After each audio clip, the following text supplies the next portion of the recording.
Most people have no idea how effectively Ukraine is pushing Russia back. Ever since the Russo-Ukrainian War has been around, the entire continent of Europe is in a state of unrest.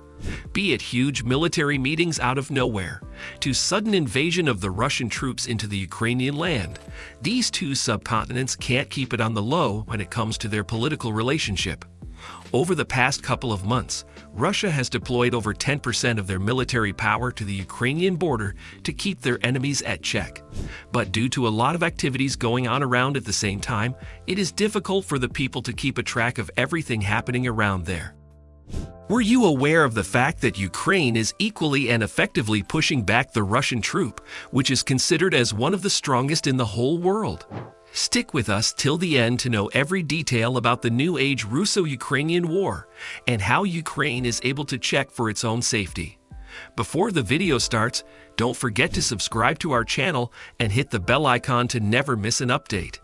Before we jump into Ukraine's ways of defending their enemies, let us guide you through a recap of the cause of unrest between these European frontiers. While hearing about the sudden invasion of the Russian troops into the Ukraine subcontinent a few months ago, just like others, you are allowed to wonder what Vladimir Putin actually wants.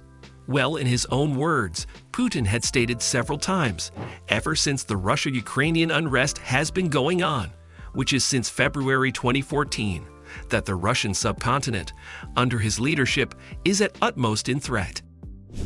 They did not feel safe, developed and even felt non-existence a few times. The main reason behind him commanding his troop to capture major parts of Ukraine was to rescue the 13 million people residing there with fear. But still the main question arises, what is the main cause of Russia feeling threatened and unsafe with their neighbors? For how long the conventional methods of invading each other's country and showcasing military power is enough to solve these political conflicts? And lastly, how will these conflicts end, and will it be for the good? Putin once dreamt of overrunning Ukraine and deposing its government as Ukraine was interested to join the Western defensive alliance called NATO. But unfortunately, Vladimir Putin was incapable of his powers to abandon Ukraine from doing so. He tried his best to capture the capital city of Ukraine, Kyiv, but redirected his ambitions to capture the much more vulnerable East and South region instead. The invasion was first started on 24 February with the main goal to demilitarize and denazify Ukraine. Putin had the opinion that the Ukrainians were subjected to a prolonged periods of constant bullying and genocide by the Ukrainian government. They also wanted to undo Ukraine's neutral status. If you're wondering, why did the Russian Prime Minister wanted to prevent Ukraine from joining NATO so desperately, then it is for the benefit of the people residing there itself. The main goal of the NATO organization is to increase its alliance with several countries belonging to the East as well. Ukraine, being the second largest country of Europe, should be protected from the East influence at all costs because it had some major safety boundaries within itself. Any compromise with the involvement of Ukraine with NATO defines a direct threat to each and every country nearing it, including the largest country in the world, Russia as well. Since last few months, Russia had been all out to capture few of the most important regions in the Ukrainian subcontinent, including its capital city.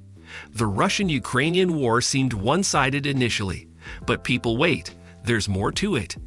The Ukrainians are holding no emotions back before charging themselves up to the teeth to attacking their very powerful neighbors to show them that the game is still on. To begin with, the seized Ukrainian territories are constantly invaded by Ukrainian military who have been successful in breaking in and destroying all the Russian troops present there, all of it. First the Kharkov province, and now they are heading towards the Luhansk and Donetsk states as well. The land of Luhansk is the same one which was captivated by Russians back in 2014 and was declared as an independent province. With the sudden invasion of the Ukrainian military, the state of Luhansk has been now freed from its provincial government and is a part of the Ukrainian subcontinent once again. Just like that, the military camp called ESIM, which was used by the Russians for a long time to hide and keep their military equipments, has been captured by the Ukrainian troops. The Russian military is weakened to such an extent that the soldiers did not even bother to use the trucks to leave. Rather, as the entire highway was captured by more Ukrainian military on trucks, the Russian military had no other choice than just escaping by running away, leaving everything behind. The ESIM had one of the largest military base equipments ever witnessed, including 10,000 tanks, 20,000 liters of fuel, and other highly advanced weapons.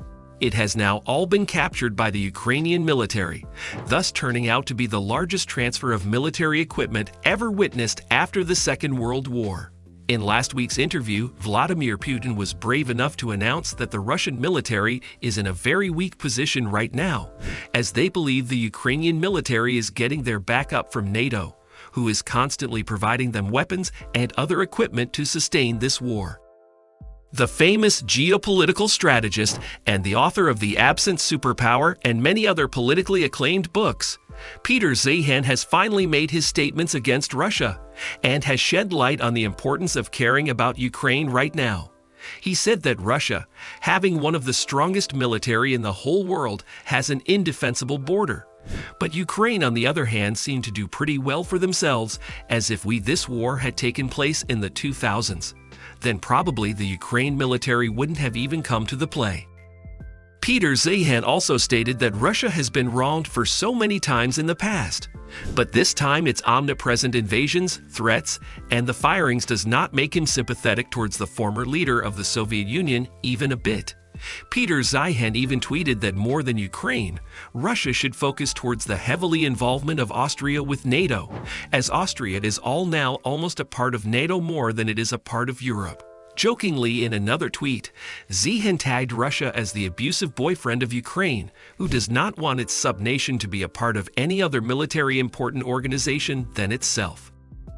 To be honest, this is the first major war that the Russian troop is fighting without the help of the Ukrainian military, and let's be honest, the Russian military has failed to engage their opponents, thus proving that they are not well trained at all, as per our observations.